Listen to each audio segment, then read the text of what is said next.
Hold onto your seats, Chiefs Kingdom, because the question echoing from the parking lots of Geha Field at Arrowhead Stadium all the way to living rooms across the country is a big one, a bold one, and an emotional one. Have we just heard the clearest hint yet that Travis Kelce isn't done, that number 87 might be lacing them up for a 14th NFL season in Kansas City? In a league built on change, turnover, and brutal endings, stability has been the Kansas City Chiefs' calling card for nearly a decade. But this offseason feels different. For the first time in years, there's real uncertainty swirling around this franchise. Patrick Mahomes, the face of the NFL and the engine of this modern dynasty, is rehabbing a torn ACL. The question isn't just when he'll be back, but how close to full strength he'll be when Week 1 arrives. And right behind that storyline, looming just as large, is the future of Travis Kelce, the heartbeat of this team, the safety blanket, the matchup nightmare, the tight end who changed what the position looks like in the modern NFL. Kelce hasn't made any official announcements. No dramatic social media videos. No farewell tour declarations. But sometimes, Chiefs Kingdom, it's not what a player says directly. It's how they say it. And on the New Heights podcast, while talking about the return of offensive coordinator Arabayaniami to Kansas City, Kelce may have let the truth slip. Listen to this. I can't wait to see him back in the building. He's one of my favorite coaches of all time. One of my favorite people of all time. I've had so many unbelievable, growing moments under him as a player and as a person. I just love the guy. And it's going to be awesome to see him back in the building and see him wearing the Chiefs logo, baby. That doesn't sound like a man cleaning out his locker for the last time. That sounds like someone picturing himself right there, in that building, in that meeting room, lining up on Sundays in red and gold. Kelce is 36 years old now, deep into a career that will one day land him in Canton without question. And yet, the production hasn't fallen off a cliff.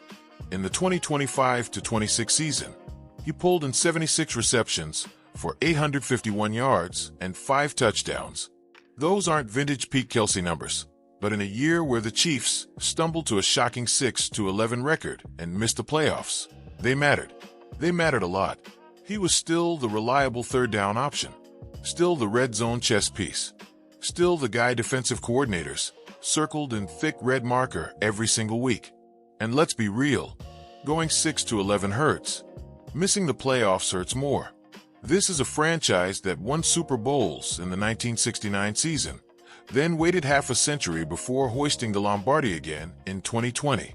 Then they did it again in 2023, and again in 2024. Under Andy Reid, with Mahomes at quarterback, the Chiefs didn't just win. They built a dynasty. So a losing season, that's a bitter taste. And if you know anything about Travis Kelce, it's that he doesn't go quietly, and he doesn't accept sour endings. There's also history within reach. Kelce sits just 44 receiving yards behind Jason Witten for second place on the all-time tight end receiving yards list. 44 yards. That's 2 solid catches. Maybe 3. For most players, that's trivia. For competitors like Kelce, it's fuel. It's another reason to run it back one more time. To understand why this matters so much, you have to understand what Travis Kelce means to Kansas City. This isn't just a player. This is a pillar of an era. Drafted in 2013, Kelce arrived when the Chiefs were still searching for their offensive identity. He grew alongside the franchise, bridging generations from the days after Tony Gonzalez to the Mahomes explosion. He became the perfect weapon in Andy Reid's offense, lining up inline, split wide, in motion, reading coverages on the fly with his quarterback. That chemistry with Mahomes? It's legendary. Broken plays turning into 25-yard gains. No-look passes. Back shoulder throws in traffic. This is backyard football at the highest possible level. And tactically, Kelce has been irreplaceable. Reid's offense thrives on spacing, misdirection, and forcing defenses to declare their intentions. Kelce is the key that unlocks it all. Linebacker on him? Too slow. Safety? Too small. Double team him, and suddenly Rassie Rice, Isaiah Pacheco, or a speed receiver is running free. Even last season, when things didn't click the way we're used to, that gravitational pull was still there. Defensively, The Chiefs have leaned on stars like Chris Jones, a disruptive force on the interior who changes games without always showing up in the box score. Jones anchors a unit that thrives on pressure and versatility, allowing Steve Spagnuolo's schemes to confuse quarterbacks with late rotations and disguised blitzes. That defense kept Kansas City competitive even when the offense sputtered. And that's important when you look ahead, because the big picture here isn't just Kelce's legacy. It's what 2026 could look like. Mahomes, assuming a healthy return, remains the most creative quarterback in football, the play-calling leader, the improvisational genius who can flip a game in one snap. Compare his career numbers to his peers, and the efficiency still jumps off the page.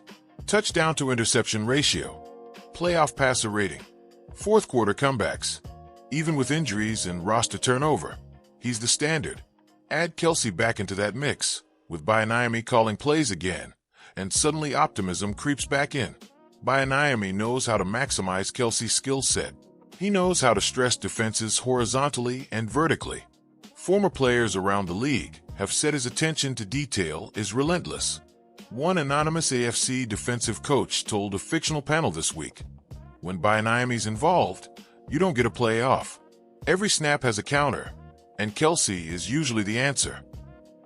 And then there's Arrowhead, the noise, the chants, the tomahawk chop echoing off the concrete, rattling helmets, forcing false starts.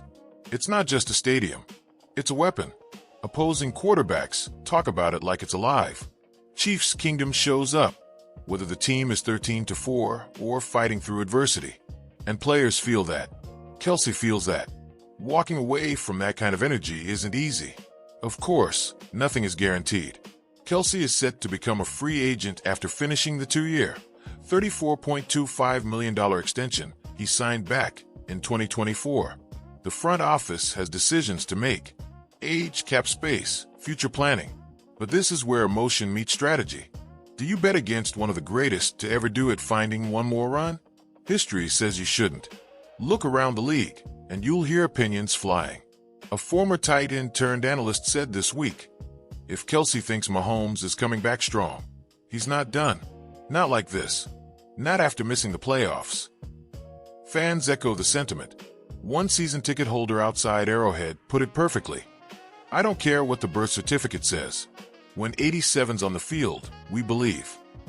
And belief is what this franchise has been built on. From Len Dawson to Derek Thomas. From Tony Gonzalez to Patrick Mahomes. From heartbreak to banners. This team has always found a way to rise. So as we sit here in the quiet before the storm, before training camps and preseason debates and Sunday afternoons, remember this moment. Remember these words. Because it sure sounds like Travis Kelce isn't ready to turn the page just yet. 17 more games. Maybe more. One more chase.